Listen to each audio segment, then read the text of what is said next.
அனைவருக்கும் வணக்கம். இன்று நமது சேனலின் 150வது வீடியோ. முதன்முறையாக கலியுக வரதனான சுவாமி ஐயப்பனின் மகிமைகளைப் பற்றி உங்களுடன் பகிர்ந்து கொள்ளப் போகிறேன். ஐயப்பன் சாதாரண தெய்வம் அல்ல. சிவபெருமானின் வீரமும் மகாவிஷ்ணுவின் பேரறிவும் ஒரு சேர இணைந்த ஹரிஹர சுதன். சைவமும் வைணவமும் சங்கமிக்கும் அந்த பேராற்றல்தான் சபரிமலை சாஸ்தா. தீய சக்திகளை அழித்து தர்மத்தை நிலைநாட்ட அவதரித்தவர் நம் மணிகண்டன். சபரிமலை யாத்திரை என்பது வெறும் பயணம் அல்ல, அது ஒரு ஞானத் தேடல்.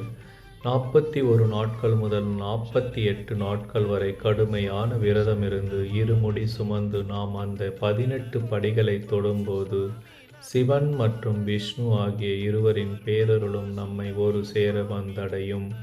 சுவாமி சரணம் என்ற அந்த மந்திரமே நமக்கு ஒரு பெரிய பாதுகாப்பு கவசம். நமது சேனலை இதுவரை சப்ஸ்கிரைப் செய்யாதவர்கள் மறக்காமல் சப்ஸ்கிரைப் செய்து ஆதரவு தாருங்கள்.